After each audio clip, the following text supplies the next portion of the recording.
Salut à tous, on se retrouve pour l'épisode 2820 du Zap Image. On commence aujourd'hui en ce vendredi 23 février avec des anniversaires et tout d'abord celui du milieu brésilien Casemiro. Il fête aujourd'hui ses 32 ans et c'est vrai que ce joueur a un palmarès quand même incroyable. Donc ancien joueur du Real, joueur maintenant de Manchester United, il a remporté 3 fois la Liga, 5 fois la Ligue des Champions, une Coupe d'Espagne, 3 fois la Super Coupe de l'UEFA, 3 fois la Super Coupe d'Espagne et 3 fois la Coupe du Monde des clubs. Bon anniversaire à Casemiro.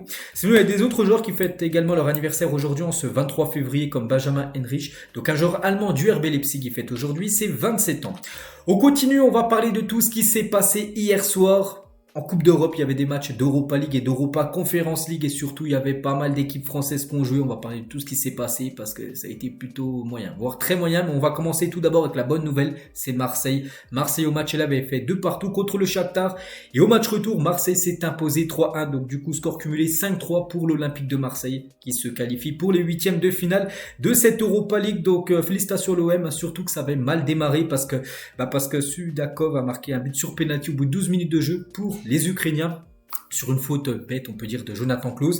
Puis après, Marseille a su réagir grâce au Aubameyang qui a égalisé Ismail Assar et Kondogbia quelques minutes après le but de Ismail Assar. Donc du coup, victoire 3 de l'Olympique de Marseille. Donc pour moi, c'est une victoire totalement logique et méritée des Marseillais qui ont été bien meilleurs que les Ukrainiens. Donc 19 tirs, 7 tirs cadrés pour l'OM, 3 buts inscrits. Donc félicitations bien sûr à cette équipe marseillaise et le plein de confiance pour cette équipe de l'OM. Et c'était surtout la première de Jean-Louis Gasset, on peut dire une première réussite pour le nouveau coach de l'Olympique de Marseille. La une aujourd'hui du journal Équipe, donc Gasset, première classe.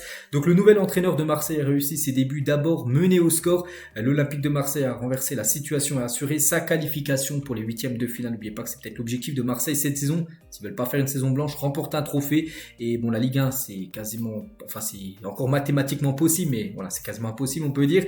Et il reste, l'Europa League, c'est que si Marseille gagne tous ses matchs d'Europa League, ils gagneront bien sûr un trophée en fin de saison. Et des débuts prometteurs pour Jean-Louis Gasset, l'ancien sélectionneur de la Côte d'Ivoire, nouveau coach de cette équipe de l'OM, contrat jusqu'en fin de saison pour lui, et le gars c'est bas là. Donc en 3-5-2, donc pressing tout terrain, de l'envie et un jeu direct. Le foot c'est simple parfois. Hier, pour ceux qui ont suivi l'épisode, j'avais dit que normalement il allait mettre une compo en 3-5-2 parce que c'est ce que voulaient les joueurs de l'OM, ils veulent cette compo là. Et il l'a mis, et Marseille a gagné, alors que Gattuso, l'ancien coach, les joueurs lui disaient mettre le 3-5-2, il voulait pas, il voulait rester sur son 4-3-3. Donc voilà, Marseille change de dispositif et Marseille s'impose. Donc voilà, Gasset a goûté, on peut dire, ses joueurs, contrairement à Gattuso, qu'on faisait qu'à sa tête.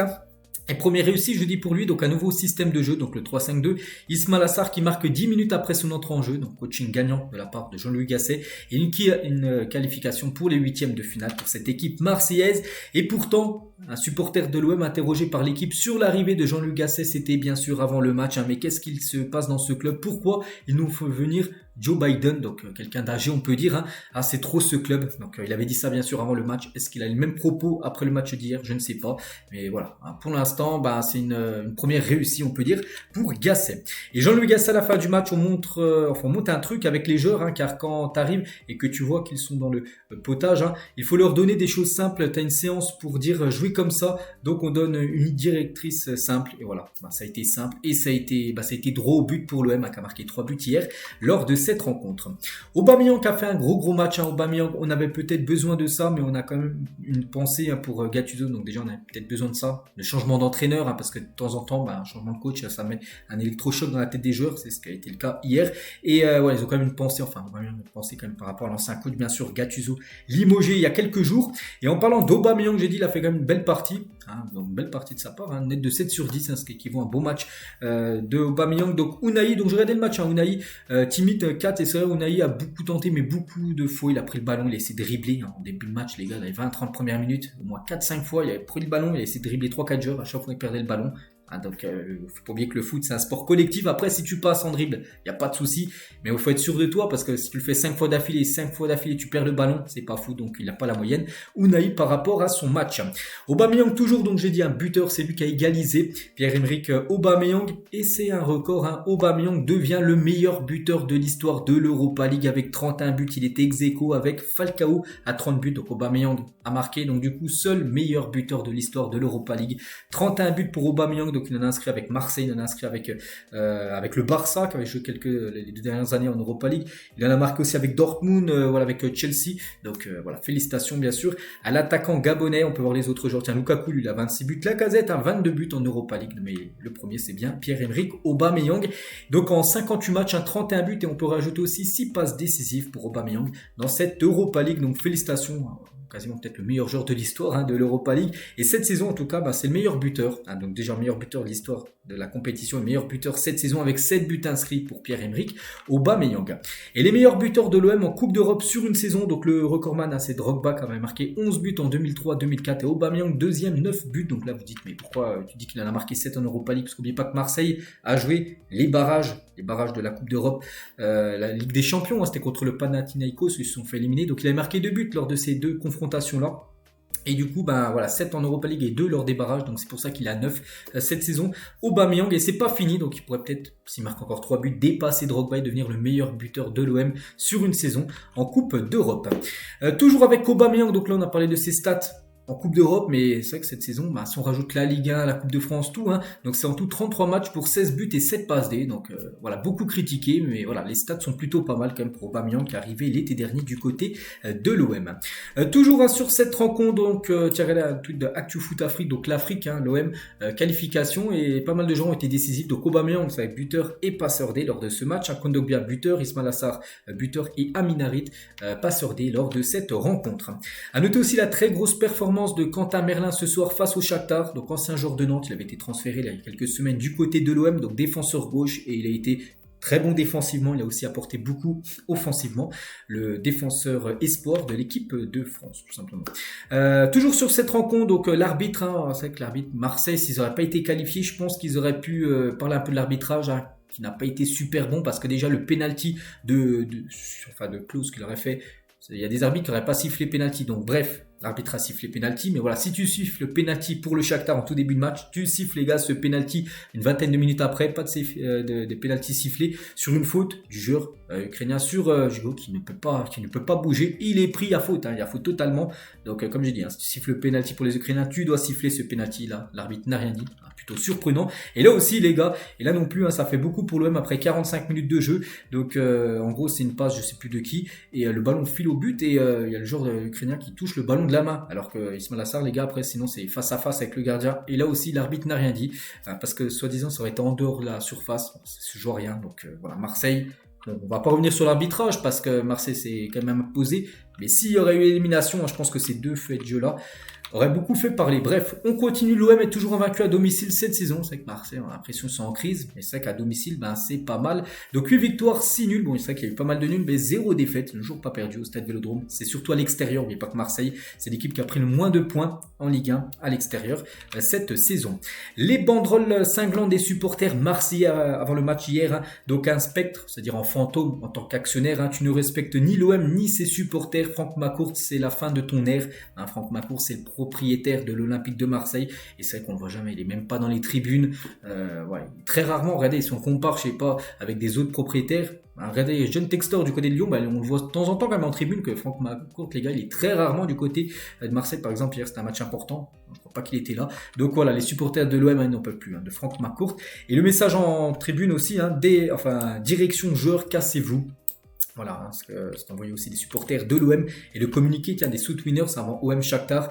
La mascarade a trop duré car ceux qui sont humiliés pour toujours c'est nous. Il est temps de partir et de plus jamais s'associer à notre image. Ça s'annonce électrique ce soir au Vélodrome. Voilà, il y avait ce message en gros lors de l'entrée au stade hier au Vélodrome, des supporters de l'OM en gros qu'ils en peuvent plus tout simplement de la direction. Donc voilà tout ce qu'il y avait à dire. Donc la bonne nouvelle c'est quand même la qualification bien sûr de l'Olympique de Marseille. Parce que concernant les autres équipes françaises, donc là on tourne au flop. Donc on commence toujours avec Rennes.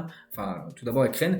Donc Rennes a gagné, c'est bien, mais Rennes, problème, après 3-0 au match aller, et ça a été compliqué, bien sûr, de faire ce retour de 3 buts. Donc il gagne 3-2 contre l'AC Milan, quand même, victoire historique, mais voilà, élimination, c'est dommage. Donc ça a été le festival de Benjamin Bourigeaud qui a inscrit un triplé, donc 2 buts inscrits sur penalty. Donc Luka Jovic et Raphaël Leao ont inscrit 2 buts côté milanais. C'est dommage, j'ai regardé le début de match, aux 11 minutes de jeu, il y avait 1-0 pour Rennes. En plus, Rennes poussait énormément, tout ça. Encore une grosse occasion juste après. On s'est dit, il y a peut-être moyen de le faire. Puis après, voilà, Jovic a égalisé. À chaque fois, il y avait une égalisation. Puis même si Milan a perdu, ils se qualifient. C'est bien ça le plus important pour eux. Donc Rennes vraiment a fait le match qu'il fallait. Ils ont tout essayé, mais ça n'a pas suffi. Milan était tout simplement trop fort sur les deux rencontres, surtout lors du match aller. Donc 23 tirs, 8 tirs cadrés, 3 buts inscrits par le Stade Rennais. Donc on va surtout retenir la victoire du Stade Rennais. Donc une victoire pour l'honneur, mais vraiment dommage de se faire éliminer. Surtout Rennes. Je pense que ça devait faire le taf surtout lors des matchs de poule et finir premier. C'est vrai que je crois que c'était fait revenir un coup, je sais plus, lors d'un match de phase de poule. Et c'était contre Villarreal, je crois. Ils avaient concédé nul et dommage qu'ils auraient fini premier, ils n'auraient pas eu ce tour-là à jouer, puis ils auraient été qualifiés directement pour les huitièmes. Et du coup, ils ont affronté Milan, puis ça a été trop compliqué pour eux. Et la une du journal L'équipe aujourd'hui, trop juste. Donc malgré un triplé de Benjamin Bourigeaud, le Stade Rennais n'a pas pu remonter le lourd handicap de 3-0. C'est vrai qu'il y aurait eu un 0 match aller, les gars, ça aurait été jouable. Mais là, 3-0, c'était trop chaud à revenir. Donc, mais l'équipe de Julien Stéphan n'a pas démérité, c'est vrai. Mais voilà, ce qu'on retient à la fin, c'est que c'est une élimination de l'équipe de Rennes.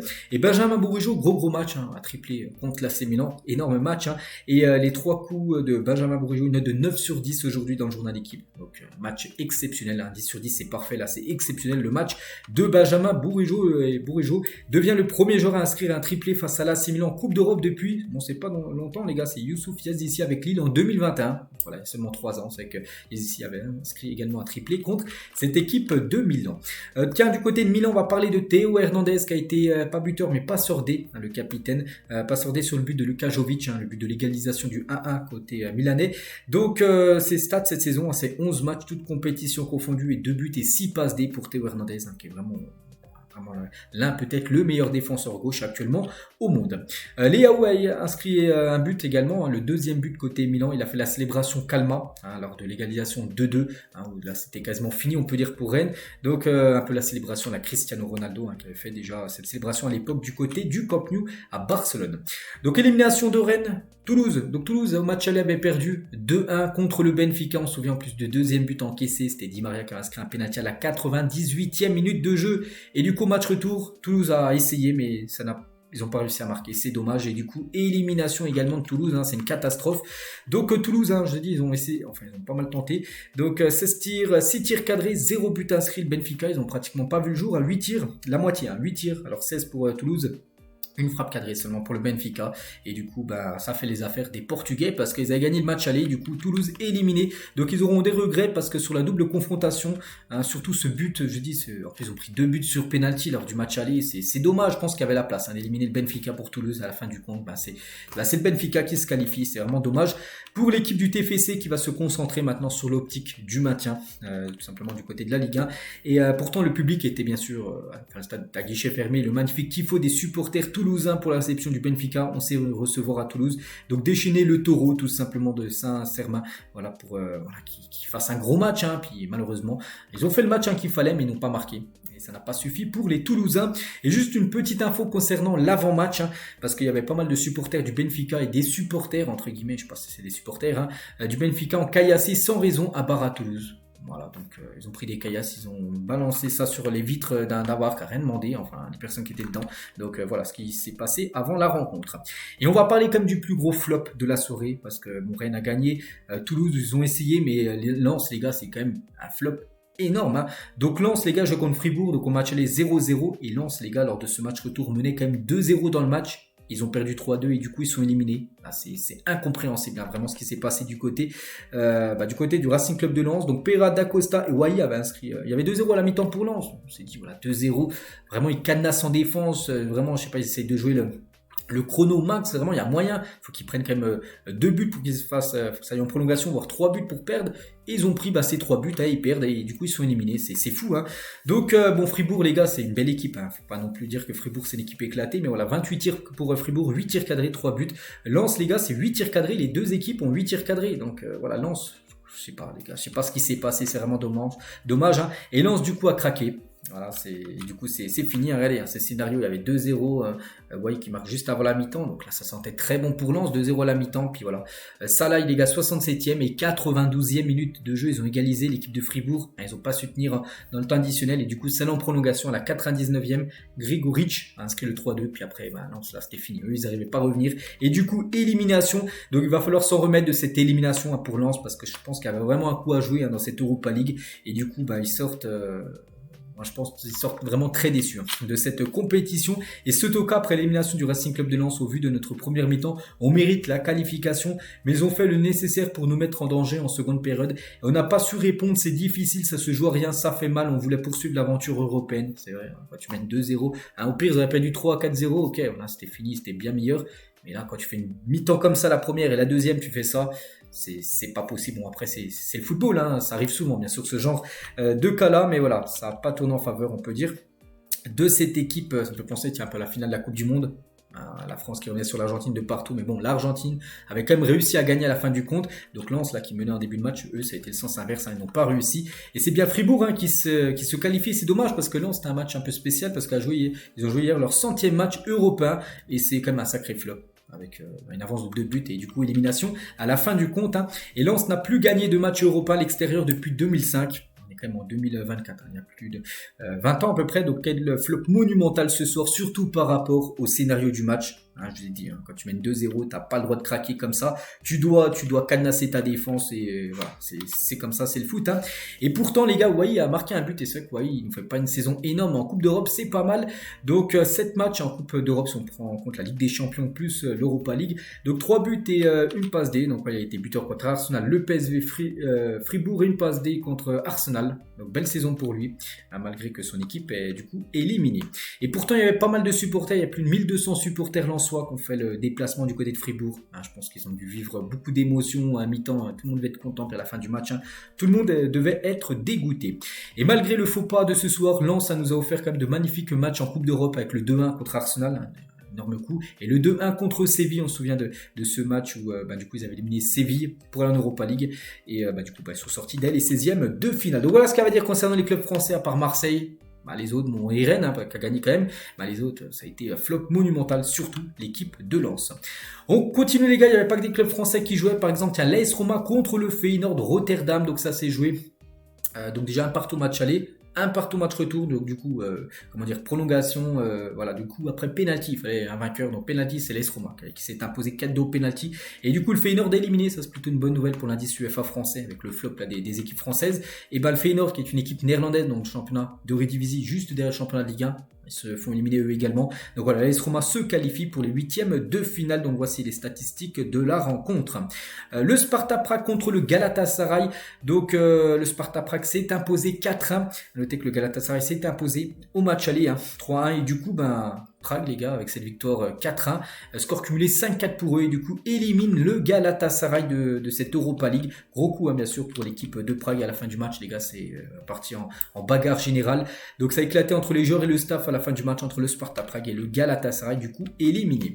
Le Karabakh contre l'équipe de Braga, donc Karabakh s'est imposé 4-2, je crois que c'est ça, l'aller. Bref, je sais que juste au score cumulé à 6-5 pour Karabakh. Donc voilà, Karabakh se qualifie malgré la défaite chez eux, ils ont perdu 3-2 contre l'équipe de Braga. Et à noter que côté Braga, Banza a été buteur. Banza et Simon Banza, un joueur de la RDC. Donc 18 matchs, un championnat du Portugal et Europa League à 17 buts et 3 passes D. Il est en train de nous faire une saison exceptionnelle, ce joueur sous-côté. Le Sporting contre les Young Boys de Berne. Donc le Sporting s'impose au score cumulé, 4-2 pour le Sporting. Donc hier il y a eu un partout. Donc Gyökeres a été bien sûr le buteur côté Sporting. À noter qu'il a eu un penalty aussi dans le match qu'il n'a pas marqué. Bon, il aurait pu marquer un doublé, mais voilà, il marque un but. Et du coup son équipe se qualifie. Gyökeres, quand même la saison de fou qu'il est en train de faire. 32 matchs, toutes compétitions confondues, 29 buts et 11 passes D pour l'attaquant suédois qui risque de quitter le championnat portugais en fin de saison. Donc voici les gars tous les 16e de finale retour de cette Europa League. Donc j'ai parlé de tous les matchs, voilà, surtout des flops, parce que moi je suis français, je voulais que les équipes françaises réussissent, à part l'OM, ça a été un méga flop. Donc concernant les meilleurs joueurs, qui sera meilleur joueur, on a le choix entre ces 4 là, et Bourigeaud dedans, et Bourigeaud sera certainement, je pense, l'heureux élu.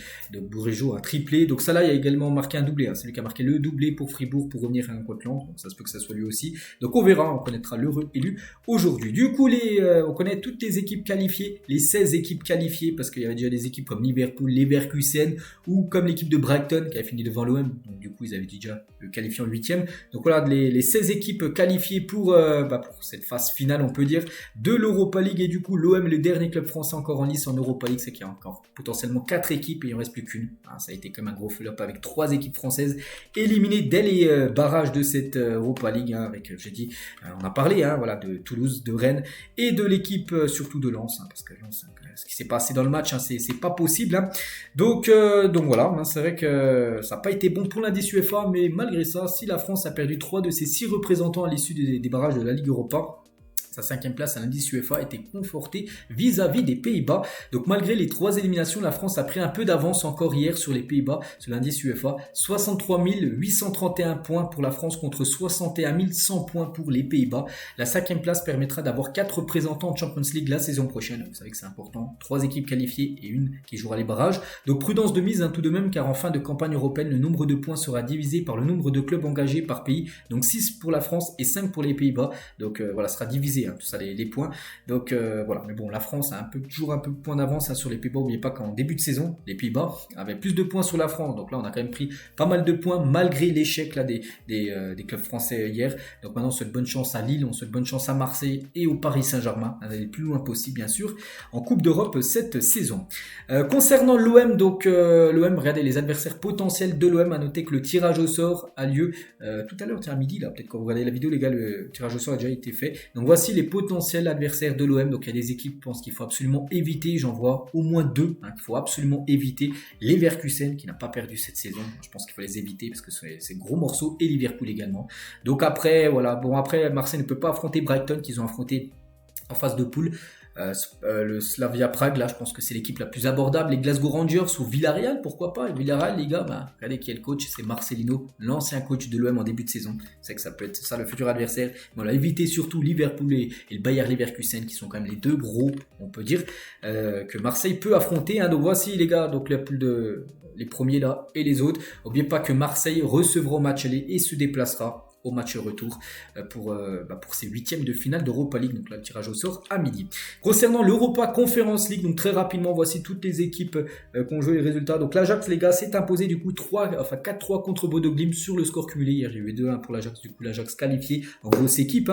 Notez aussi la qualification de l'Olympiakos, la qualification également du Dynamo Zagreb qui élimine le Betis Séville. 2-1 sur le score cumulé. Donc voici les résultats d'hier. Les 4 joueurs nommés pour être élus meilleurs joueurs de cette semaine d'Europa Conference League. Et Lille, les gars, qui n'a pas joué parce que Lille était déjà qualifié pour les 8e, ils avaient fini premier de leur poule. Donc voici les équipes qui peuvent affronter. Donc l'Ajax, ils peuvent affronter le Maccabi Haïfa, le Servette Genève, le Dynamo Zagreb, Molde, Sturm Graz, Olympiakos et Union Saint-Gilloise. Donc quel adversaire pour le LOSC? On connaîtra ça tout à l'heure à 13h. Donc voilà. Concernant ce tirage au sort, il y a quand même des gros morceaux. Il y a Aston Villa quand même, il y a Fenerbahçe, il y a la Fiorentina, il y a vraiment des belles équipes. Du côté bien sûr de cette Europa Conference League, donc l'Europa League ça à midi et la Conference League ça à 13h. Concernant le tirage au sort de la Ligue des Champions, ça sera vendredi, pas maintenant, le 15 mars prochain, après les matchs, les 8e de finale retour, parce que là l'Europa League là c'est seulement pour les 8e de finale aller, qui n'ont pas encore été joués, alors qu'en Ligue des Champions déjà toutes les 8e de finale aller ont été joués. On continue les gars avec une autre Ligue des Champions, la Ligue des Champions asiatique. L'équipe de Al-Ittihad de Benzema s'est qualifiée pour les quarts de finale de la Ligue des Champions asiatique. Victoire 2-1 contre le club ouzbek de Namagan. Donc à noter qu'ils perdent 1-0 à la mi-temps à l'équipe de Al-Ittihad et surtout sur un but de Benzema contre son camp. Voilà. Benzema a marqué contre son camp pour son retour, m'a délivré une passe D en deuxième période quand même pour un de ses coéquipiers, donc voilà, il s'impose. Et c'est quand même le deuxième but contre son camp de Karim Benzema depuis qu'il est arrivé à Al-Ittihad, alors qu'avant, que ce soit à Lyon ou même au Real Madrid, jamais il a marqué contre son camp. Et là, en 7 mois, il a marqué déjà 2 buts contre son camp avec KB9, mais bon, quand même son équipe s'est imposée. Donc voilà, 2-1 contre l'équipe Ouzbékistan. Bon, après ils ont totalement dominé bien sûr l'équipe de Al-Ittihad. Donc ils joueront l'équipe de Al-Hilal au prochain tour pour un vrai choc, parce que Al-Hilal s'est imposé 3-1 et les clubs saoudiens, c'est quand même les plus gros clubs du côté de l'Asie asiatique, donc vont s'affronter là. En quart, ils ne pouvaient pas s'affronter en huitième, un peu comme la Ligue des Champions européenne, où deux équipes par exemple anglaises ne peuvent pas s'affronter en huitième. Donc là, il y aura un Al-Ittihad, Al-Hilal les gars, pour les quarts de finale de cette Ligue des Champions asiatique. Il y avait aussi un match de Serie A hier soir, on parlait, Torino contre la Lazio, et c'est la Lazio qui s'est imposée 2-0 lors de cette rencontre. Torino, plus de 24 tirs, c'est énorme, 0 but inscrit, la Lazio 7 tirs, 2 buts marqués. Lazio s'impose 2-0 et la Lazio, les gars, avec cette victoire, monte à la 7ème place et Torino reste 10ème de cette série A. Le programme aujourd'hui, on est vendredi, bien sûr, il y a du football. Bayer Leverkusen, Mayence ce soir, c'est à 20h30. Il y a un Chelsea-Tottenham, c'est reporté parce que je crois que Chelsea joue, je sais pas, je crois que ça doit être là. Je crois bien que c'est la finale de la Coupe de la Ligue ce week-end. J'avais vérifié ça, donc c'est pour ça qu'ils ne peuvent pas jouer. Donc Real Sociedad, Villarreal, c'est ce soir 21h. Metz contre Lyon, c'est ce soir également 21h. Et Bologne et Las Vérone, c'est à 20h45 ce soir. Donc voici le gros programme foot aujourd'hui. On continue les gars avec Daniel Alves, condamné à 4 ans et demi de prison. Ça y est, on sait. Combien d'années de prison, Daniel Alves, donc accusé de viol, Alves a été condamné à 4 ans et demi de prison plus 5 ans de liberté surveillée par le tribunal de Barcelone pour agression sexuelle d'une femme dans les toilettes d'une discothèque en 2022. Alors, on savait là, c'était imminent concernant sa décision. Il est passé au tribunal il y a 2 semaines, donc ça y est les gars, c'est 4 ans et demi de prison et versement de 150 000 € à la victime, 9 ans et demi d'éloignement avec la victime, donc voilà. Ce qu'a pris Daniel Alves, donc il a déjà fait 1 an de prison, donc maintenant il lui reste encore 3 ans et demi de prison du côté de Barcelone.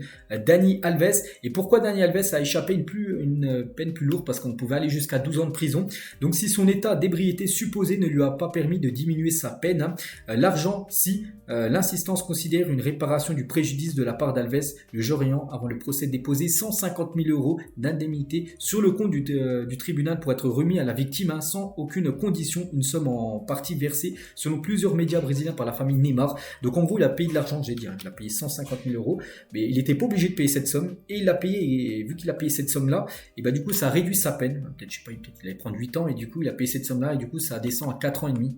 De prison pour Daniel Alves, et cette somme il l'avait pas, tout simplement parce que je crois que ses comptes les gars sont à zéro, vraiment il a plus d'argent. Daniel Alves, il a même plus 150 000 € alors qu'il a quand même gagné beaucoup d'argent dans sa carrière de footballeur, et c'est surtout son ami Neymar les gars. Neymar et sa famille auraient contribué à atténuer la peine de Daniel Alves en payant les 150 000 € de dommages et intérêts. Donc la famille de Neymar aurait également mis à disposition du défenseur brésilien Gustavo Cito, l'un des plus anciens représentants légaux des sociétés du père de Neymar. Les deux hommes sont très amis dans la vie, et le numéro 10, un Brésilien, a tout fait pour aider son ami durant son procès. Donc voilà, c'est un peu grâce à Neymar qui fera moins d'années de prison, Daniel Alves. Donc voilà, c'est 4 ans et demi, donc maintenant plus de 3 ans et demi vu qu'il a déjà fait 1 an de prison du côté de la prison à Barcelone. Et l'avocate de Daniel Alves, Inès Guardiola, continue de croire en l'innocence du Brésilien. Elle a dit, elle précise que le clan Alves va faire appel de la décision donnée ce matin de 4 ans et demi de prison pour le clan Alves. C'est trop, ils vont faire appel. Ça peut être réduit, ça peut être aussi augmenté. Quand il y a appel les gars, ça peut être plus, mais ça peut être aussi moins, ou ça peut ne pas bouger. Donc voilà, concernant le feuilleton Dani Alves. On va parler de toute autre chose. Gérard Deulofeu, donc blessé depuis plus d'1 an au genou. Gérard Deulofeu, donc un ancien joueur du Barça, même de Udinese, un joueur espagnol, évoque avec tristesse ses pensées sur la suite de sa carrière. Il a dit, cela fait des mois que je sais qu'il y a une chance que je ne rejoue plus jamais au football, et pour lui ça le hantise. Vous ne pouvez pas imaginer ce que je vis. J'essaie de tout faire pour revenir, mais j'ai accepté l'idée que je ne pourrai peut-être plus jamais rejouer, et lui il veut rejouer au football, mais en gros il a une blessure au genou, puis il n'arrive plus. Et bien sûr, ne plus jouer au foot pour lui, ce serait un cauchemar. Officiel, Luis de la Fuente est prolongé jusqu'en 2026 à la tête de la sélection espagnole. Voilà, donc nouveau contrat, enfin prolongation de contrat on peut dire pour Luis de la Fuente. Dugarry aimerait voir Zidane coacher le Bayern Munich. Donc hier il était dans l'émission Roten sans flamme, Dugarry, et il a dit, le championnat allemand est top. Tous les entraîneurs rêvent d'entraîner un club comme le Bayern. Je pense que le Bayern fait partie des clubs parfaits pour lui. En parlant bien sûr de Zinedine Zidane, et c'est vrai qu'on voit la situation du Bayern avec Thomas Tuchel qui quittera le club en fin de saison, c'est sûr, mais vraiment si les mauvais résultats continuent, il pourrait peut-être licencier très prochainement, et Zidane est une option, parce que Dugarry, et même on entend cette rumeur Zidane, pourquoi pas entraîner le Bayern Munich. On a appris également hier une triste disparition. Donc le Portugais Arthur Jorge, ex-entraîneur notamment du Matra Racing, du Paris Saint-Germain, du Benfica et Porto, est décédé ce jeudi, donc hier à l'âge de 78 ans. Donc il avait été entraîneur du PSG à l'époque, il avait même gagné, entraîneur du PSG de 91 à 94, il a remporté le championnat de première division, donc en gros la Ligue 1 avec le PSG en 1994. Donc nos plus sincères condoléances à sa famille et ses proches. Donc voilà, c'est quand même le gros pas, gros palmarès, si on peut dire, d'équipes qu'il a pu entraîner. Hein. Donc il a entraîné tout d'abord au Portugal, il a entraîné en France, à Tenerife en Espagne, à Vitesse Arnhem en Pays-Bas, Al Nasser, Al Hilal hein, en Arabie Saoudite. Il a entraîné au CSKA Moscou, à Créteil, à Alger, en Algérie. Donc voilà, il a quand même changé 21 fois de club et sélection. Donc voilà, il est décédé hier à 79 ans. Alban Lafont a été présélectionné avec l'équipe de France pour participer aux Jeux Olympiques 2024. 18 joueurs français seront au total sélectionnés pour ces JO l'été prochain. Donc voilà, Alban Lafont pourrait certainement faire partie tout simplement de cette équipe de France Espoir pour les Jeux Olympiques. Tiens, on va parler d'une autre équipe de France ce soir. Les Françaises jouent une demi-finale de Ligue des Nations contre l'Allemagne, c'est au Groupama Stadium. Et comment elle s'appelle Amandine Henry, alors que l'équipe de France a fini une dispute ce soir, une demi-finale de la Ligue des Nations contre l'Allemagne. Amandine Henry s'alarme sur le faible nombre de supporters qui se rendront au Groupama Stadium ce soir. Donc elle a dit, il y a encore du travail, c'est désespérant. Que faut-il faire de plus? Nous, les Jeux, on se donne à fond. C'est une belle affiche. C'est un beau stade, une belle ville. On ne sait pas ce qu'il faut faire. On en parle. On se pose la question que faut-il faire pour remplir des stades. Quand on voit les autres pays, ça marche. Pourquoi ça ne marche pas chez nous? Par exemple, quand on dit les autres pays, ça marche. Par exemple, en Angleterre, les matchs de l'équipe féminine anglaise, les gars, c'est à guichet fermé. À Wembley, 80 000 personnes. Il y a 80 000 personnes dans le stade. Que ce soit pareil aux Pays-Bas, que ce soit pareil même en Espagne, les gars, il y a beaucoup de personnes qui suivent la sélection espagnole, mais en France, le stade de Lyon, je crois pas, il y a à peu près 60 000 places, donc on annonce seulement 25 000 places ce soir, donc enfin de places qui ont déjà été vendues, ça fait peu quand même. Donc elle dit, on comprend pas trop, on a deux doigts de gagner ce premier trophée avec l'équipe de France, on rêve d'avoir des matchs attrayants pour plus souvent, donc c'est l'occasion, ça ne nous empêchera pas de tout donner, voilà ce qu'elle a pu dire Amandine Henry. Donc pour le moment, j'ai dit, seulement 25 000 spectateurs devraient se rendre au Groupama Stadium pour le match des Françaises ce soir. En plus, le match est diffusé, je ne sais plus sur quelle chaîne, peut-être la W9, bref, voilà, ce France-Allemagne demi-finale de la Nation League. On continue, Cristiano Ronaldo pose avec son fils sur Instagram, tel père, tel fils. Voilà, donc voilà, c'est vrai qu'on espère que Cristiano Junior, le fils de CR7, fasse un peu une carrière dans le football et s'inspire bien sûr de la grande carrière de son père. Moi, c'est Rafa, donc l'anecdote de Raphaël Varane, le jour où Cristiano Ronaldo l'avait appelé Varane sur le terrain. Donc sur le terrain, il n'y a pas de timidité à avoir, il faut se faire respecter, oui, voilà ce qu'il a pu dire, parce qu'un coup, voilà, Ronaldo, il ne sait pas trop comment il s'appelait, Varane, donc il l'appelait Varane. Nous, quand on parle de Varane, on l'appelle pas Raphaël, mais quand entre joueurs, tu t'appelles pas par ton nom de famille. Par exemple, je sais pas, en équipe de France, Mbappé va pas appeler Dembélé, il va plutôt l'appeler Ousmane ou un autre surnom. Donc Ronaldo, il avait appelé Varane, donc Raphaël Varane, alors qu'il a dit non, tu m'appelles Rafa. C'est pour ça qu'il a dit, il faut un peu me respecter. Donc voilà, c'est une petite anecdote de Raphaël Varane sur Cristiano Ronaldo. Mbappé ou Haaland au Real Madrid, l'ancien joueur du club Ivan El Guerra a choisi, ça sera le français. Je pense que Mbappé est un meilleur choix. Il peut jouer sur l'aile comme avant-centre et même comme milieu de terrain si vous le souhaitez. Pas Haaland, c'est un avant-centre et c'est tout. Mbappé s'adapte plus facilement de par sa façon de jouer, le dribble. Il se monte beaucoup plus sans le ballon s'il faut jouer en dehors de la surface avec lui. Donc voilà, pour cet ancien joueur du Real Madrid, Mbappé, c'est le choix parfait, on peut dire, pour l'équipe du Real. Contrairement à Haaland qui plus c'est vraiment un 9 pur, c'est qu'Haaland on ne le voit pas jouer sur un côté et les gauches ou les droits, même en numéro 10, non, c'est un buteur Haaland, c'est le gars qui est en attaque pour marquer les buts. La ministre des Sports Amélie Oudéa Castéra s'exprime sur le départ de Kylian Mbappé du PSG. Elle a dit, c'est vrai que là manifestement une page est en train de se tourner. Moi je retiens d'abord tout ce qu'il a apporté de formidable à la Ligue 1. En Ligue 1, il aura été l'un des héros les plus marquants des dernières années. Je crois qu'il faut lui souhaiter bonne chance et bonne continuation dans son parcours. Voilà ce qu'elle peut dire la ministre des Sports par rapport au départ de Kylian. Maintenant, c'est sûr, c'est officiel, il quittera bien le PSG en fin de saison. C'est maintenant son futur club qu'on ne sait pas, mais ça devrait bien sûr être le Real Madrid. Et Mbappé conservera 80% de ses droits à l'image et le Real Madrid aura les 20% restants. Donc là, il a bien géré ça parce que les droits à l'image, en plus du salaire, c'est beaucoup d'argent, droit à l'image, les gars, ça rapporte peut-être au même niveau, le même nombre d'argent que le salaire. Donc il va toucher quand même une grosse partie de ses droits à l'image du côté, quand il sera joueur du côté du Real Madrid, Kylian Mbappé. Et le projet Mbappé, il y en a beaucoup vraiment qui veulent que leur fils réussissent, et on parle du projet Mbappé comme ce petit, cette photo les gars qu'on a pu voir dès le plus jeune âge, il y en a bien sûr qui pensent au projet Mbappé pour le futur. L'Inter Milan annonce que Marcus Thuram souffre d'une élongation à la cuisse droite. Le club n'a pas communiqué de durée d'absence concernant le joueur de l'Inter qui s'est blessé lors du match contre l'Atlético. Il est sorti à la mi-temps et du coup élongation à la cuisse droite. Donc élongation, ça c'est une pointe on va dire à la cuisse. Bon, ça prend au moins 3 semaines, hein, donc voilà. Pas sûr qu'il sera là lors du prochain rassemblement de l'équipe de France. Marcus Thuram, bon rétablissement à lui.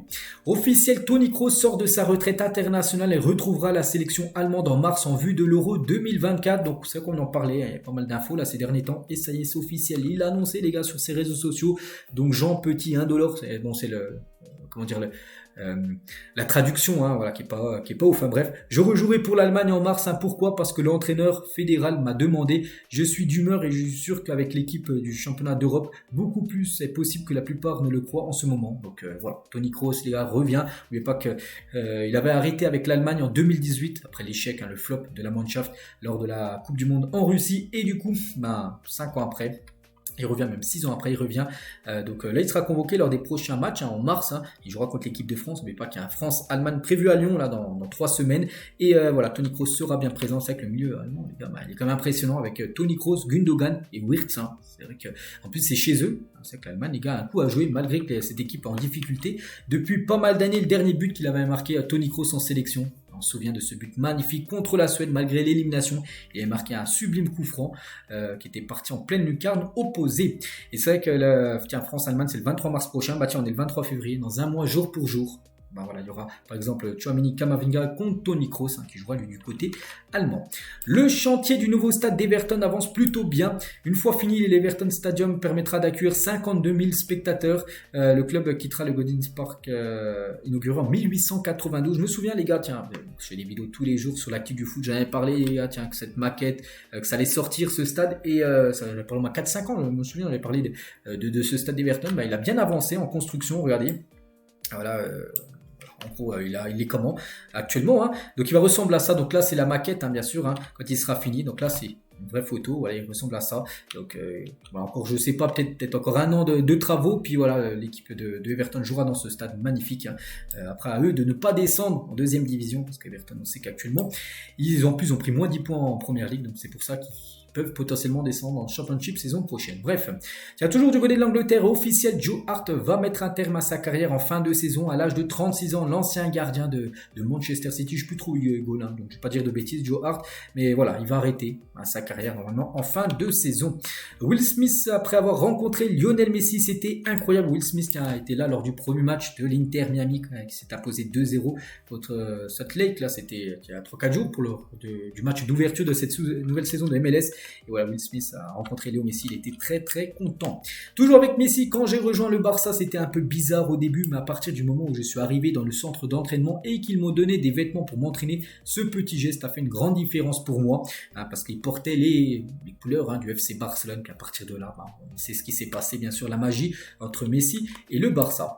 Les joueurs les plus fidèles à leur club dans les 5 grands championnats européens, le premier, les gars, ils sont 2 ex-aequo, c'est 2 Allemands en plus. Thomas Müller avec le Bayern et Tony John Check, je crois que ça se dit comme ça, un joueur de Gladbach, 16 saisons d'affilée du côté de leurs deux clubs, hein, le Bayern et Gladbach, après on peut avoir Munien. Du côté de Bilbao, lui c'est 15 saisons d'affilée. Koke, il y a du côté de l'Atlético, c'est 15 saisons également d'affilée. Ou par exemple, il y a Neuer, hein, du côté de Bayern, c'est 13 saisons d'affilée. Donc voilà, les joueurs les plus fidèles actuellement en Europe.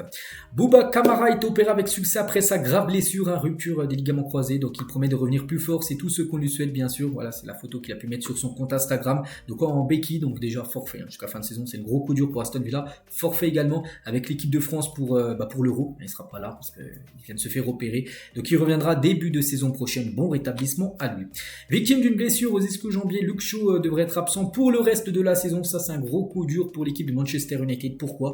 Parce qu'ils perdent leur défenseur gauche et il y avait un défenseur gauche, Reguilón, qu'ils ont renvoyé en prêt, enfin ils ont cassé le prêt pour le renvoyer à Tottenham l'hiver dernier, il y a quelques semaines, donc une grosse perte pour Manchester qui n'a pas prolongé le prêt de Reguilón cet hiver, donc du coup Manchester United n'a plus de défenseur gauche, vu que Luke Shaw et Reguilón vu son prêt cassé et retourné à Tottenham, donc on a un gros coup dur pour Manchester United. Du côté de Manchester City et Erling Haaland sont ouverts à la discussion pour une prolongation de contrat concernant Erling Haaland, donc voilà, l'attaquant norvégien pourrait potentiellement prolonger l'aventure du côté de City. Et du côté de City, l'entraîneur c'est Pep Guardiola, mais un jour il espère entraîner une nation. J'aimerais entraîner une équipe nationale avant une Coupe du Monde ou un Euro, avant de prendre ma retraite. On ne sait pas quand, on pense qu'il va encore rester à City 1, 2, peut-être 3 saisons, mais un jour il aimera entraîner une sélection, que ça soit l'Espagne, que ça soit, je sais pas, que ça soit le Brésil, parce que le Brésil a déjà eu des J'ai toujours été intéressé, on peut dire, par Pep Guardiola. On verra. Hakan Çalhanoğlu, donc je suis le meilleur meneur de jeu en ce moment, c'est ce qu'il a dit, le joueur de l'Inter. Donc à classement, il a dit moi le premier. Rodri, le joueur de City en deuxième, puis Toni Kroos troisième, Kimmich quatrième, Enzo Fernandez cinquième. Parce que pense Çalhanoğlu des meilleurs meneur de jeu actuellement au monde. Donc voilà le classement de Çalhanoğlu. Thierry Henry, tiens, hier soir à Xavi, bon c'est avant-hier à la fin du match entre Naples et le Barça, il y a eu un partout, mon ami, donc c'est Henry qui lui a dit ça, mon ami, je me fiche de ce que les gens disent sur toi, je suis impressionné par ton travail au Barça, tu as gagné le championnat et tu m'as beaucoup appris dans le football, parce qu'oubliez pas que ils se connaissent les deux, à l'époque ils jouaient ensemble du côté du Barça, quand Henry avait évolué du côté du Barça, bien sûr Xavi était aussi joueur, donc voilà, la belle amitié entre Xavi et le beau discours entre Henry et Xavi.